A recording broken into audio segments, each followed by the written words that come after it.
J'ai regardé ma femme traîner un lourd sac noir dans l'eau à 3h du matin, et je n'ai rien fait pour l'en empêcher. J'aurais dû l'appeler, j'aurais dû dévaler la rive, lui saisir le bras, exiger de savoir ce qu'il y avait dans ce sac et pourquoi elle se tenait avec de l'eau jusqu'aux chevilles dans le lac Svetloye, dans l'obscurité d'un lundi d'octobre. J'aurais dû faire n'importe laquelle de ces choses qu'un mari fait lorsqu'il voit sa femme accomplir un acte qui lui glace le sang.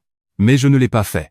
Je suis resté derrière un bosquet de bouleaux à 40 mètres du rivage, observant à travers les fentes de l'écorce blanche, et je n'ai rien dit parce que mes jambes ne voulaient plus bouger, parce que ma voix ne sortait plus, parce qu'une partie de mon cerveau qui contrôle la pensée rationnelle s'était complètement éteinte, remplacée par une terreur unique, pulsante et dévorante qui disait « Tu regardes ta femme se débarrasser de quelque chose qui ne doit jamais être retrouvé. » Le sac était lourd.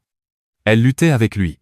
Glafira Voronova est une femme robuste de 56 kilos, rendue forte par des années passées à hisser des bergers allemands de 40 kilos sur les tables d'examen de sa clinique vétérinaire. Mais ce qui se trouvait dans ce sac testait ses limites. Elle l'entourait de ses deux bras, le dos courbé, ses pieds glissant dans la boue au bord de l'eau. Elle grogna, un son que je n'avais jamais entendu de la part de ma femme en 23 ans de mariage, un son d'effort physique brut qui aurait eu sa place dans un entrepôt, pas sur la rive d'un lac. À 3h du matin, elle poussa le sac dans l'eau. Il ne flotta pas. Il coula immédiatement, aspirant la surface avec lui comme une bouche qui avale. Elle resta là un moment, respirant fort, les bras ballants, fixant l'endroit où le sac avait disparu. Puis elle se retourna à sa voiture, monta dedans et partit. Je suis resté derrière les bouleaux. Mes mains tremblaient si fort que lorsque j'ai sorti mon téléphone, je l'ai fait tomber dans les feuilles 2 fois avant de pouvoir le tenir assez fermement pour composer le 112. Urgence 112. Quelle est votre urgence? Je m'appelle Eremei Voronov. Je suis au lac Svetloye, près de la route A121, à côté de Priozersk. Je viens de voir quelqu'un jeter quelque chose dans l'eau. Pouvez-vous décrire ce que vous avez vu, monsieur? Une personne traînant un sac noir. Lourd. Elle l'a poussé dans le lac. Il a coulé. Pouvez-vous décrire la personne? J'ai fermé les yeux, puis je les ai rouverts. Les mots sont sortis comme des pierres jetées une à une dans un puits. C'était ma femme. Mais je dois revenir en arrière. Je dois revenir à 2h47 du matin, 24 minutes avant que le sac ne touche l'eau, quand je me suis réveillé dans mon lit, dans notre maison à la périphérie de Priozersk, et que j'ai cherché ma femme pour ne trouver que des draps froids. J'ai le sommeil léger. Ça a toujours été ainsi. Mon père était pareil. Il disait que les hommes de la lignée Voronov sont bâtis pour remarquer les détails, ce qui explique probablement pourquoi je suis devenu inspecteur technique et lui pompier. Nous sommes des hommes qui se réveillent quand quelque chose ne va pas, même si nous ne savons pas encore quoi. Le lit était vide. La place de Glafira était froide, ce qui signifiait qu'elle était partie depuis au moins 15 ou 20 minutes. La salle de bain était sombre. Le couloir était sombre. Mais de la fenêtre de la chambre, je pouvais voir la porte du garage se refermer. J'ai regardé dehors. La voiture de Glafira, une Lada Vesta Cross grise, reculait dans l'allée. Sans phare. Les gens éteignent leurs phares quand ils ne veulent pas être vus. C'est un fait que j'ai appris en 20 ans d'inspection de bâtiments. Les gens qui n'ont rien à cacher ne conduisent pas sans phare à 3h du matin. J'ai enfilé un jean et une veste, attrapé mes clés et je l'ai suivi. J'ai su exactement où Glafira allait dès qu'elle a tourné vers le lac Svetloye. Vide et sombre en octobre. J'ai suivi à distance, mes phares éteints aussi, conduisant à la lueur de la lune et par mémoire musculaire. Elle s'est engagée sur le chemin de service qui mène au débarcadère. Je me suis garé derrière un bosquet de bouleaux, j'ai coupé le moteur et j'ai marché à travers les bois jusqu'à ce que je puisse voir l'eau. La première pensée fut l'évidence. Quelqu'un est mort et ma femme l'a tué. Le sac avait la bonne taille. Le poids correspondait. La deuxième pensée fut pire. Sava, le frère de Glafira, l'héroïnomane qui saignait notre famille depuis plus d'une décennie. Et si Sava avait fait quelque chose, et que Glafira nettoyait le désordre comme elle l'avait fait pendant toute leur vie d'adulte, la troisième pensée fut celle qui m'a fait composer le 112. Si ma femme a fait quelque chose de terrible, que je l'ai vu et que je n'ai rien dit, alors je suis complice. Je ne construis pas de faux murs. Je les abats. La police est arrivée à 4h03. Le major Gromov fut le premier à sortir. Je les ai menés à l'endroit sur la rive. Ses empreintes de pas étaient encore visibles dans la boue, s'enfonçant profondément sous le poids de ce qu'elle portait. Gromov a appelé une équipe de plongeurs par radio, puis s'est tourné vers moi. Monsieur Voronov, j'ai besoin de vous poser quelques questions pendant que nous attendons. Je lui ai tout dit. Comment elle était distraite depuis des mois, comment elle avait perdu du poids, et comment l'argent se faisait rare. Nous n'étions pas pauvres, mais nous avions réduit les dépenses comme les vacances et les réparations de la maison. L'équipe de plongeurs est arrivée à 4h38. Ils ont trouvé le sac par environ 4 mètres de fond.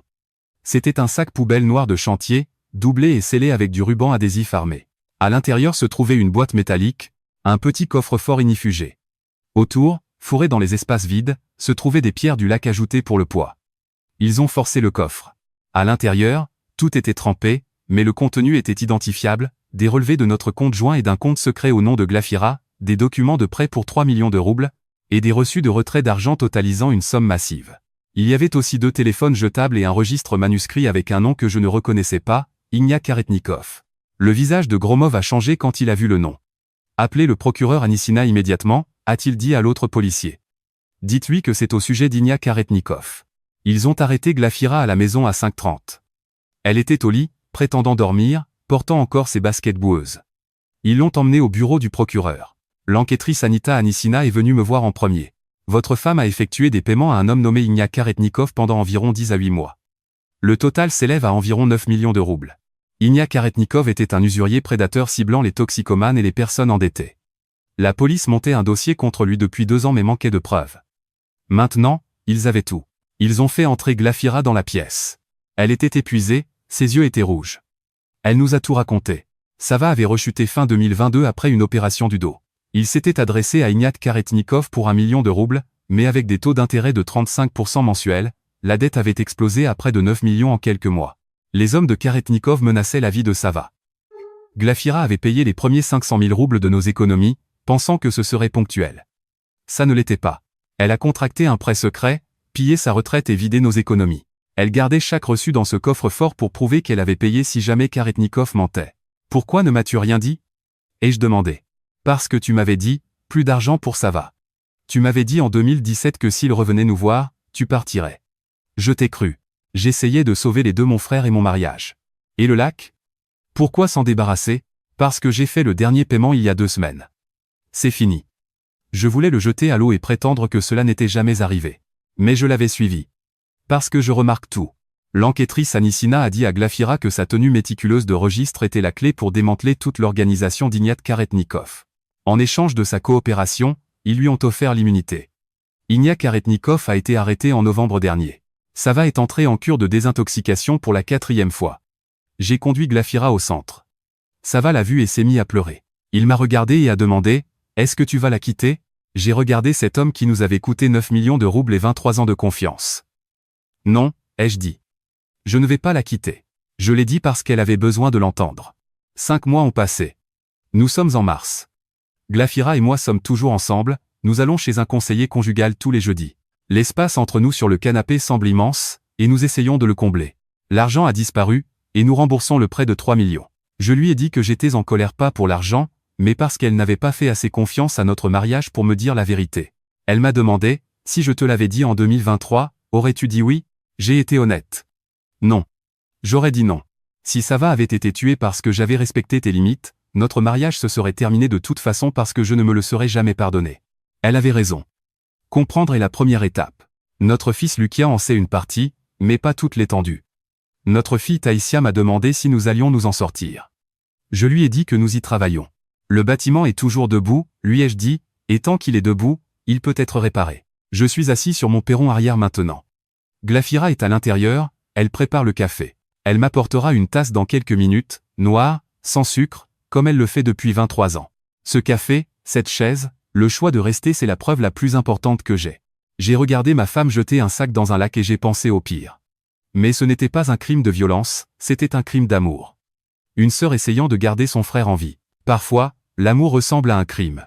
Parfois, la personne qui noie des preuves à 3h du matin le fait parce qu'elle aime quelqu'un trop pour laisser la vérité détruire ce qu'ils ont construit. Ce n'est pas forcément juste ou pardonnable, mais c'est humain. Et l'humain est la seule chose que chacun d'entre nous peut être. Merci de m'avoir écouté. Si cette histoire vous a touché, n'hésitez pas à l'aimer et à la partager.